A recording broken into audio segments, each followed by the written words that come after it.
विनाश क्यों कर रहा है? तुझे क्या चाहिए? मुझे किसी से कुछ नहीं चाहिए। अगर तुझे कुछ चाहिए तो बोल। अगर तू सच में देना चाहता है तो मुझे अपनी सवारी बना ले।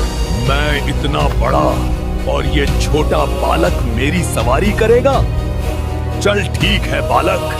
तभी मूषक पाश से मुक्त हुआ और उसके बाद जैसे ही गणेश जी उस पर चढ़े, मूषक दबने लगा। उसका घमंड ही उसका बोझ बन गया। वो कांप उठा। प्रभु, मुझे क्षमा करें। मैं अपने घमंड पर शर्मिंदा हूँ। आप ही मेरे स्वामी हैं। तभी गणेश जी ने दया दिखाते हुए उसे आशीर्वाद दिया और मूषक उनके चरणों में गिर पड़ा। उसकी आंखों से आंसू बहने लगे। उस दिन से जो मूषक कभी विनाश का प्रतीक था, वही शापित गंधर्व बन गया, गणपति बप्पा का प्रिय वाहन। संसार पहले की तरह संतुलन में था। इधर गणेश और मूषक जल में स्नान कर रहे थे। उसी समय सामने से ऋषि अगस्त्य आ रहे थे।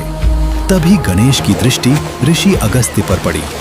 मूषक बोला, ये बहुत बड़े ज्ञानी और तपस्वी हैं। ऋषि अगस्त्य कैलाश की ओर बढ़ रहे थे, एक बड़ी समस्या का समाधान करने के लिए। दूसरी ओर गणेश और मूषक उन्हें देख रहे थे। तभी शिव जी बोले, आज कैसे आना हुआ ऋषि अगस्त्य? प्रभु, मेरे गांव में सूखा पड़ गया है। तभी महादेव ने अपनी जटाओं से गंगा की धारा ऋषि अगस्त्य के कमंडल में भर दी। इसके बाद ऋषि अगस्त्य अपने गांव की ओर चल पड़े। चलते चलते तेज धूप के कारण ऋषि को थकान महसूस हुई। उन्होंने अपना कमंडल एक चट्टान पर रख दिया और आगे बढ़ गए। नीचे देखते ही उन्होंने अपना सूखा बेजान गांव देखा। ये देखकर ऋषि अगस्त्य बहुत दुखी हो गए। पीछे छिपकर गणेश और मूषक यह सब देख रहे थे। तभी गणेश बोले, यदि ऋषि ऐसे ही चिंतित बैठे रहे तो समय व्यर्थ चला जाएगा। तभी गणेश ने कौवे का रूप धारण किया और कमंडल का जल गिरा दिया।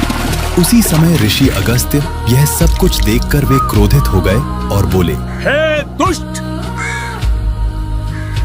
मैं तुझे श्राप देता हूँ। तभी गणेश जी ने अपने वास्तविक रूप में आ गए। हे ऋषि, आपका समय व्यर्थ हो रहा था, इसलिए मैंने ये सब किया। तभी ऋषि ने देखा कि सूखी मिट्टी से जल की धाराएं बहने लगी। इस प्रकार गणेश ने अपनी बुद्धिमत्ता से एक बार फिर समस्या का समाधान कर दिया। लेकिन दूसरी ओर कैलाश की स्वामिनी माता पार्वती गहरी चिंता में डूबी हुई थी। जब